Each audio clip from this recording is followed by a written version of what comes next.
എല്ലാവർക്കും നമസ്കാരം. SCK സന്ധ്യ world subscribe ചെയ്തതിനും like ചെയ്തതിനും എല്ലാവർക്കും നന്ദി പറയുന്നു കേട്ടോ. ഇന്ന് എനിക്ക് ഭയങ്കര വിഷമം ഉണ്ടായൊരു ദിവസമാണ്.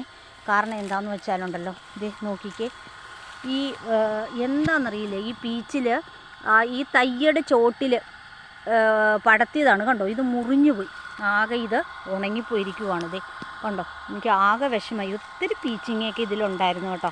അപ്പോൾ ഞാൻ കഴിഞ്ഞ ദിവസം പറഞ്ഞിരുന്നില്ലേ, ഓരോ തയ്യയുടെ ചുവട്ടിലുമാണ് ഞാനിങ്ങനെ നട്ടിരിക്കുന്നതെന്ന്.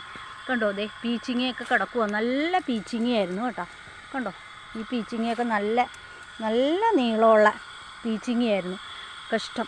അത് ഇനിയിപ്പോൾ അതിൻ്റെ ഒരു ചെറിയ തണ്ടേ ഉള്ളൂ. ഇനിയിപ്പോൾ അതെങ്ങനെയാണെന്ന് അറിയത്തില്ല. അതെ, പക്ഷേ ഇവിടെയൊക്കെ ഈ പീച്ചിലൊന്നും കുഴപ്പമില്ല കേട്ടോ. അത് മുറിഞ്ഞു പോയതാണ് ആ മറ്റേ പീച്ചിൽ. അപ്പോൾ ഈ തെങ്ങിൽ പടർത്തിയിരിക്കുന്ന ഈ പീച്ചിലിനൊന്നും കുഴപ്പമില്ല. ഇതിൽ നിന്നായിരുന്നു കഴിഞ്ഞ ദിവസം ഞാൻ 2 പീച്ചിങ്ങ എടുത്തു എന്ന് പറഞ്ഞില്ലേ. അപ്പോൾ ഇതിൽ നിന്നാണ്. അപ്പോൾ മറ്റുള്ള തയ്യിലൊക്കെ പടർത്തിയിരിക്കുന്ന പീച്ചിങ്ങയ്ക്കൊന്നും വലിയ കുഴപ്പമൊന്നുമില്ല. എല്ലാ തയ്യിലും ഓരോ പീച്ചിൽ. അപ്പോൾ ഈ വശത്താണ് പീച്ചിലൊക്കെ പടർത്തിയിരിക്കുന്നത്. അപ്പുറത്തെ സൈഡിൽ ആണ് നമ്മൾ പടവലം പാവലയൊക്കെ. അപ്പോൾ ഇതാണ് ഞാൻ ഇതിന് കൊടുക്കേണ്ട സ്ലറി ഉണ്ടാക്കുന്നത് കേട്ടോ. അപ്പോൾ ഇതിൽ സ്ലറി തയ്യാറാക്കിയാണ് ഇതിനൊക്കെ വളമായിട്ട് കൊടുക്കുന്നത്.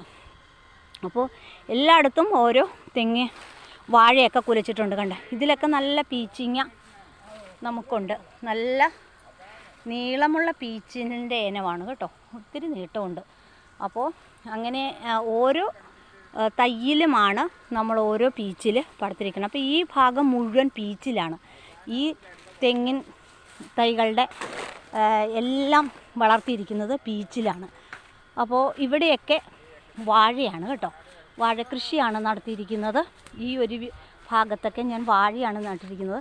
അപ്പോൾ ഇനിയിപ്പോൾ ഇവിടെയൊക്കെ ഞാൻ പറഞ്ഞല്ലോ 80 തെങ്ങിൻ തൈകൾ നട്ടിട്ടുണ്ടെന്ന് പറഞ്ഞല്ലോ. അപ്പം ഇതിലൊന്നും ഞാൻ ചെയ്തിട്ടില്ല. ഇപ്പോൾ വെക്കേഷൻ വരുവാണല്ലോ. അപ്പോൾ തെങ്ങിൻ തൈകളൊക്കെ നടണം എന്നാണ് ആഗ്രഹം. അപ്പോൾ ഇതൊക്കെ ഇതിൻ്റെയൊക്കെ കണ്ടോ ഇവിടെയൊക്കെ. പക്ഷേ ഇവിടെ അതെ, ഇത് നോക്കിക്കേ, ഇവിടെ ഇത് ചെല്ലി കുത്തിയ ഭാഗമാണ്. ചെല്ലി കുത്തിയിട്ട് ഞാൻ പച്ച കർപ്പൂരവും പാറ്റാഗുളികയും വച്ചാണ് ഇതിൽ നിന്നൊക്കെ രക്ഷപ്പെടുത്തിയിരിക്കുന്നത്. അപ്പോൾ ഇതും ഇതുപോലെ തന്നെ. അപ്പോൾ ഇതും ഇത് കണ്ടോ വെട്ടി നിർത്തിയിരിക്കുവാണ്. ഈ തെങ്ങിൻ തൈയൊക്കെ ഇത് കൂമ്പ് വരുന്നുണ്ട്. അപ്പം ഇതും അതുപോലെ തന്നെ ചെല്ലിയുടെ ആക്രമണത്തിലാണ്. അപ്പോൾ ഇതിൻ്റെ ചോട്ടിലൊന്നും ഞാനുണ്ടല്ലോ ഒന്നും